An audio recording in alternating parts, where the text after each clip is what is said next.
Now it is my great honor to introduce today's commencement speaker, Martine Rothblatt.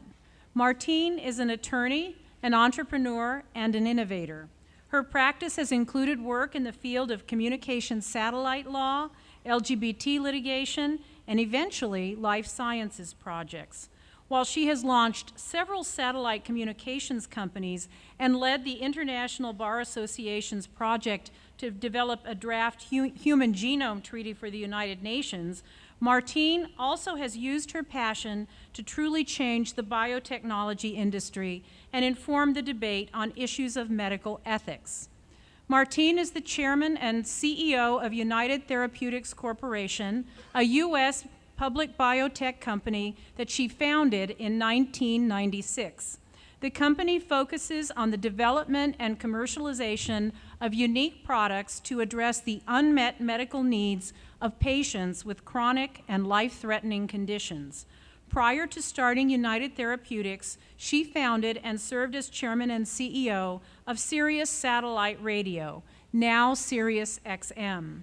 Upon graduation from UCLA with a joint JD MBA degree, Martine practiced law in Washington, D.C. Her legal practice focused initially on satellite communications law. Later, her practice focused on developing the legal cases for equal marital rights and for freedom from genetic and reproductive discrimination. The latter work led to the effort to present a human genome treaty to the United Nations. Martine's current research is focused on the possibility of technological immortality through processes such as mind uploading, nanotechnology, and advanced robotics. The extension of her work in human rights law to cyber consciousness, simulation of the human brain via software and computer technology, is summarized in her most recent book, Virtually Human: The Promise and the Peril of Digital Immortality. Martine discussed the book here at the law school in the fall when she served as a Regents lecturer. Martine also holds a PhD degree in medical ethics from the Royal London College of Medicine and Dentistry. Martine is a distinguished and accomplished alumna who has used her law degree and expertise to benefit the community. We are honored that she is here today to help celebrate our graduates.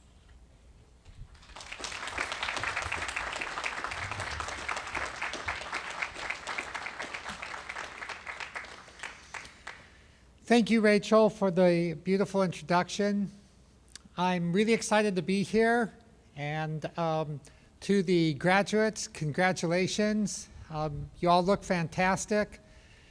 In the few years since I was seated right there, graduating from UCLA Law School myself, some things have changed and other things have not changed. And I think one of the most exciting things about life is to see which things change and which things don't.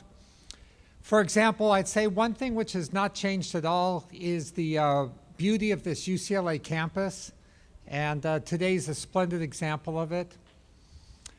Another thing which has not changed at all is the deep reservoir of love that our families and friends have for us who are graduating today and are all here to witness this. That love just continues and continues. And a third thing, which I think has not really changed, is the ambition of the members of the graduating class of this great California hamburger, or global hamburger, because it took a lot of effort, just enormous, unthinkable really amount of effort to get to first a place here at UCLA Law, and then to finish it, and then to go on to all the great things that, that Rachel has mentioned that you're planning to go on to. So this kind of ambition to be the best that you can be and to make the world a better place, that's not changed at all from when I graduated each graduating class.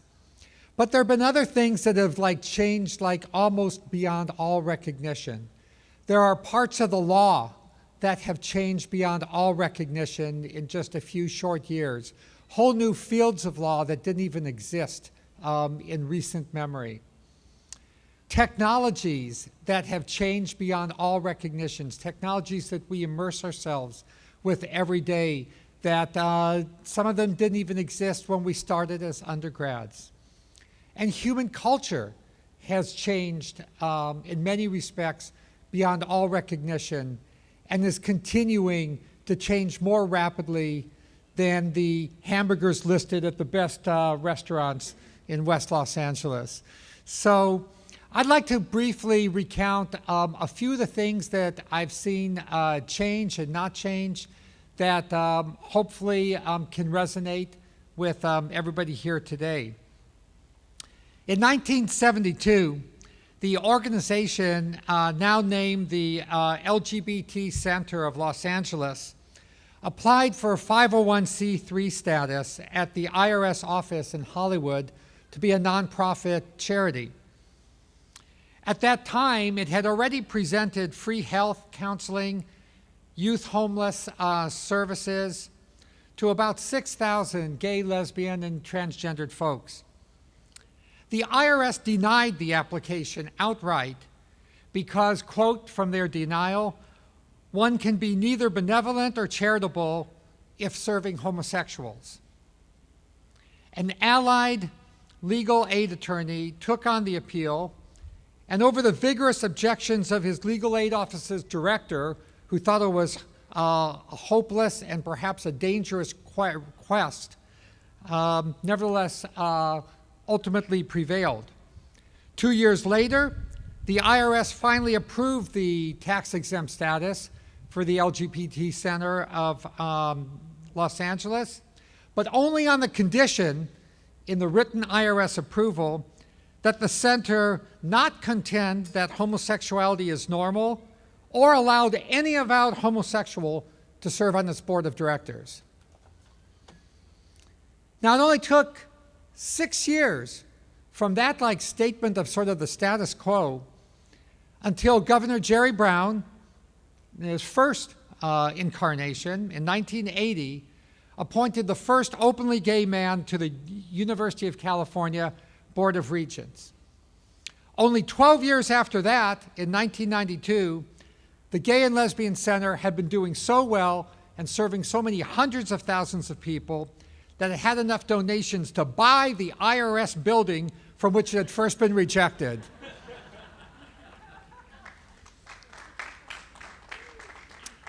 And with the sweetness of justice, it made it its headquarters.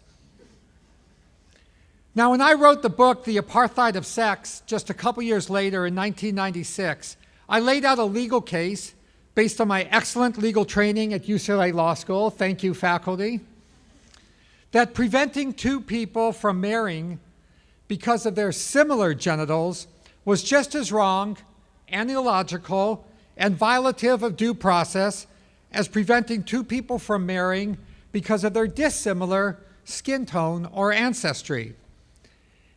And indeed, at that time, no state in the United States allowed gender-blind marriage. And that really pissed me off. Yet only 14 years later, over half of our states welcome gender-blind marriage, and the words gay, lesbian, bisexual, and transgender roll off the President of the United States' tongue as naturally as God bless America. We live, thank you. We live in the most remarkable, most fantastic, awe-inspiring time the world has ever seen. Social changes like those I just described were supposed to take centuries, maybe even millennia. Now they take the time from grade school to law school. Here's another example from my life. After starting SiriusXM satellite radio, our youngest daughter was diagnosed with a generally fatal illness, pulmonary arterial hypertension. There are no approved medicines.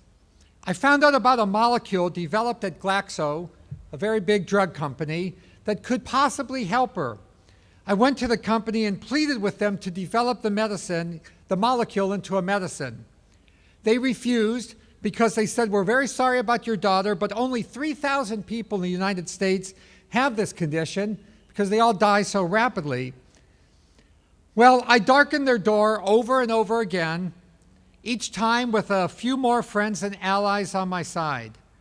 But they still refused, saying it would be unethical to let a transgendered, clinically incompetent satellite lawyer run out the door with a molecule.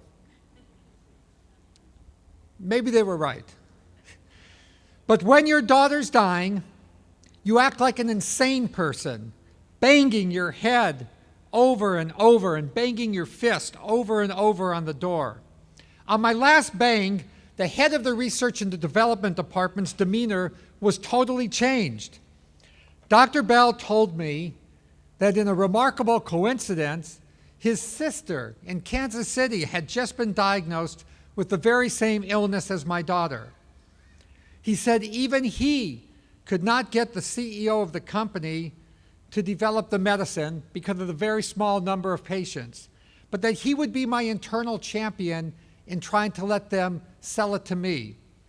He helped me, and I did get that molecule out of Glaxo for a $25,000 check and a promise to pay them 10% of any money I ever made from it. Oh yes, and to leave them alone. 16 years later, we have that molecule formulated as a medicine, approved by the FDA, and helping to keep thousands of people alive with pulmonary hypertension, including our own daughter, who, as she says, works at our company so she could help others just like her.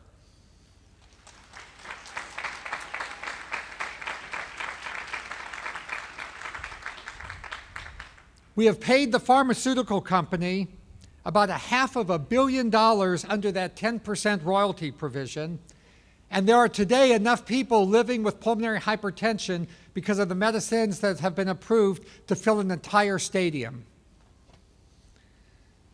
There was also, I must say, the sweet justice of, with all of these revenues from helping the people with pulmonary hypertension, that a couple of years ago, Glaxo decided that they had to downsize and put their headquarters building up for sale.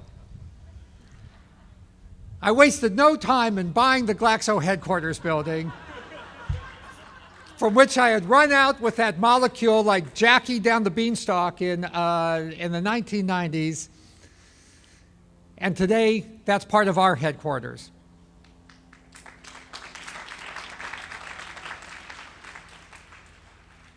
But my real point is that a medical death sentence became, for most of the patients, a medical life sentence. And it took no more time than it took to go from grade school to law school. We live in the greatest time there has ever been. And all of you graduating with these law degrees are amongst the luckiest human beings to have ever been alive. I mean, in our peak time, right now, during our generation, we have seen the very laws of physics and biology and sociology completely reversed as to physics. It was, quote unquote, black letter law until the 1990s that the universe was expanding at a steady rate given by the Hubble constant. That electrons and protons and neutrons, the stuff we can see, that this was all that physical reality was comprised of.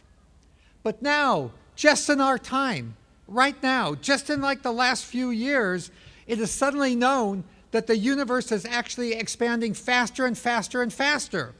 And in fact, that all the visible matter that we see at night when we look out in the skies, that's less than 5% of everything. Dark matter and dark energy, of which we know virtually nothing, is what actually most of real reality is comprised of. I mean, wow, I think this kind of knowledge revolution that we're living through right now, this puts even the Renaissance to shame. Or how about biology? As Rachel mentioned, I moved from satellite communications to biology. Up through the 1990s, there was something called the dogma of biology. Well, when something's called the dogma, I mean, that's even beyond black letter law. That's, Ten Commandments stuff. So there was a dogma of biology that said cells go in only one direction, from undifferentiated stem cells to differentiated neurons, myocytes, blood cells, etc. The dogma of biology said that biology's arrow goes only in one direction and never, never, ever in the other way. Then just a decade ago, when we were starting or thinking about or into undergraduate, it was proven that a fully differentiated cell, like a skin cell, could be induced with a few chemicals to go back to being a stem cell. I mean, WTF? For biology, this was sacrilege. While we've been in higher education, while all of us here graduating have been in the higher education system, stem cells have gone from being rare embryonic things to the sorts of things that are inducible cells manufactured literally by the billions at every university with a decent biology department. The implications for this in healthcare are more earth-shattering than the invention of the microscope. Or how about sociology? I was brought up being told that there was a quote-unquote population bomb that would explode in mass hunger and misery, covering the whole earth with just devastation as soon as we hit about 2 or 3 billion people. Well, now we are at 8 billion people. Far from there being mass prevalent misery, more than half of those 8 billion people, and by next year about 2/3 of those of those 8 billion people, will have access to all of the world's knowledge virtually for free via Google and the internet. And as an extra bonus, get an unlimited number of viewings of funny cats and dogs. Yes, there are wars, and way too much hunger, and way too much misery, but the sociological dogma was wrong. We have given far more people a good quality of life than the doomsayers could even have a life at all. Now there is a responsibility that goes along with the enormous privilege of being alive at the best time in the history of humanity. That responsibility was, I believe, beautifully summarized by Richard Feynman, whom I was blessed to once hear guest lecture here on UCLA's campus. He said our responsibility is first, enjoy our lives. For what did all of our ancestors suffer? Through slavery, through poverty, through peonage, through death, through disability. For what did all of our ancestors suffer? Through more centuries than we could conceive, if not that their descendants, that some descendant at some point in time could enjoy a better life. So tonight, celebrate.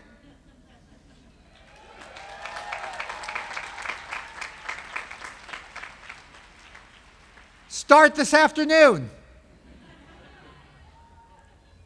Second, to learn what we can. The world is so amazing. In every cell, there is a universe. In every person, there's an encyclopedia of life and a window to the most amazing creation in the entire multiverse, the human mind, and within it, the human soul. Be curious. Third, Dr. Feynman taught us, improve the solutions. We have human rights because we didn't settle for national rights. We have national rights because we didn't settle for royal privilege. Question authority. Benjamin Franklin noted, it is the first responsibility of everyone to question authority. Nothing can advance without that. Finally, pass the improved solutions on.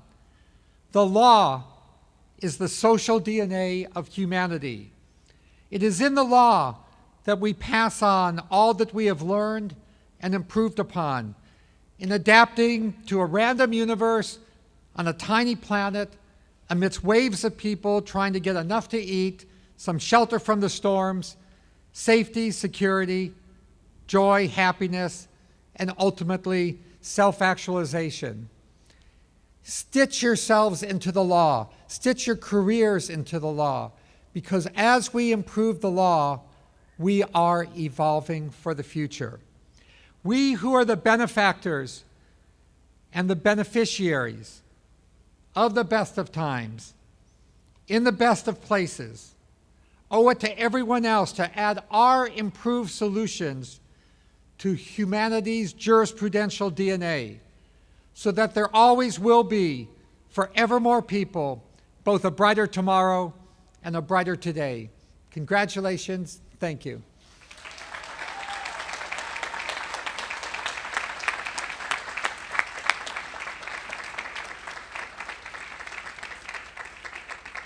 Thank you very much, Martine. On behalf of the class of 2015, we'd like to present you with this UCLA Law sweatshirt as a token of our appreciation. It seemed like a better idea yesterday. Thank you. And now, please join me in welcoming our JD student speaker, Ronald Robertson.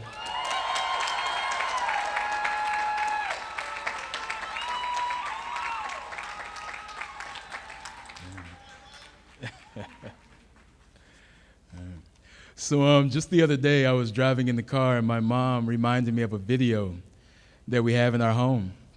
And it's my preschool graduation. And you see all these little kids, on the stage, and all of them are on their best behavior. And there's one little boy in the very back that took his program and made a telescope so he could watch over the crowd and find his parents. And my mom said she had never been so embarrassed. But in the spirit of that little boy, and because sometimes things do come full circle, I would like to say, Mom, Dad, I see you.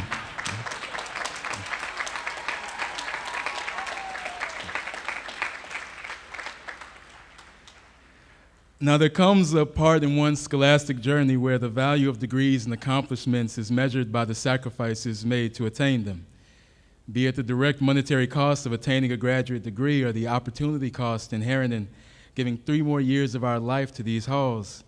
The question of an ideal method of valuation is as individually unique as it is universally elusive.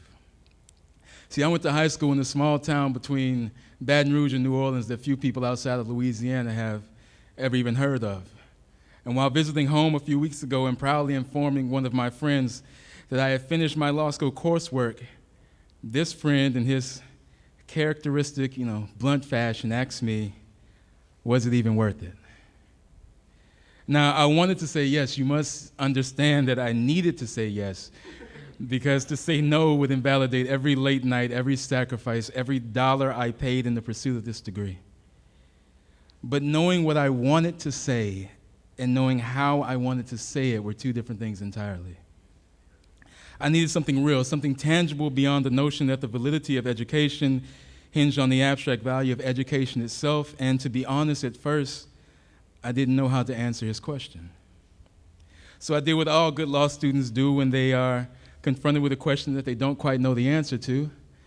I argued in the alternative. Now, for those of you who haven't suffered through law school, arguing in the alternative is simply a strategy by which a lawyer advances several competing and sometimes mutually exclusive arguments. For example, I could say, my client wasn't even at the scene of the burglary, and even if he was, he didn't even know what house it was.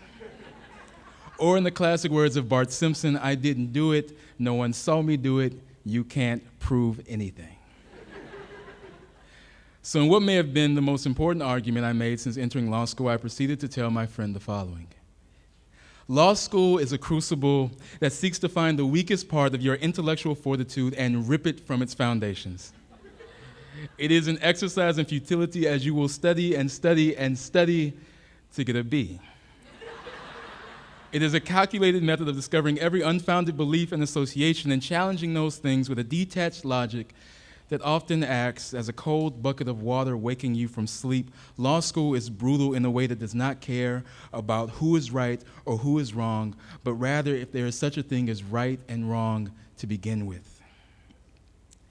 This is what we pay for. This is what we applied for. This is why we agonized over the LSAT and bled ourselves onto personal statements, so we would have the opportunity to be cold called in a class and have the unforgettable sensation of 30 people looking at you and waiting for an answer that you have no idea about. See, we are not masochists or gluttons for punishment. There is no red room of pain in those halls. No, we have simply been taught something that few others realize so early in life, that there is a certain value in disorientation, that there is comfort in not knowing, that law, as is life, is unpredictable. One needs to be able to adapt, to stand on principles, but at the same time, to not be bound by past considerations. Law school taught us to think in a way that was not dependent on what had been told to us. It taught us to create our own map of the world, one that we would follow and adjust as times permitted, especially in times as difficult, dangerous, and divisive as these. But even if I had not learned a single thing in law school, even if I had come into this place knowing exactly how to articulate my arguments and formulate my thoughts, law school would still be worth it for another reason entirely. I have met within this school people that I hope will be with me for the rest of my life. In a sense, law school has been just as much about civil procedure as it has been about finding the proper route to bar review. Some of the best discussions I've had in class have been totally overshadowed by the conversations that I've had afterwards. The diversity of individuals that I have met has changed the way that I see entire groups of people. I have been exposed to different ways of life that I would have never seen in Southern Louisiana, and for that, I am eternally grateful. See, even if I graduated law school without knowing a single bit of black letter law, with no job prospects and a mountain of debt, this is mostly false. I don't think I would be able to say that this time was ever wasted. What better place to spend a good portion of your youth than with a collection of such like-minded individuals? Sure, we have our differences. Some of our philosophies are diametrically opposed, but that's what makes it beautiful. The fact that no matter where life happens to carry us, we were all here for this brief moment in time, able to connect and pause for a while amidst our respective journeys. And whether we continue to travel down similar roads or our paths diverge substantially, these past 3 years will always remain. See, I tried to explain all those things to my friend, and he listened while I spoke, even nodded his head at times. But I don't know if I was able to make him understand. To him, there would always be that question of why I had to go all the way to California, why I had to spend all that money, why I had to sacrifice all that time. And it's okay that he doesn't get it. To be honest, I think it's one of those things that in order to really get it, you just had to be there. Thank you.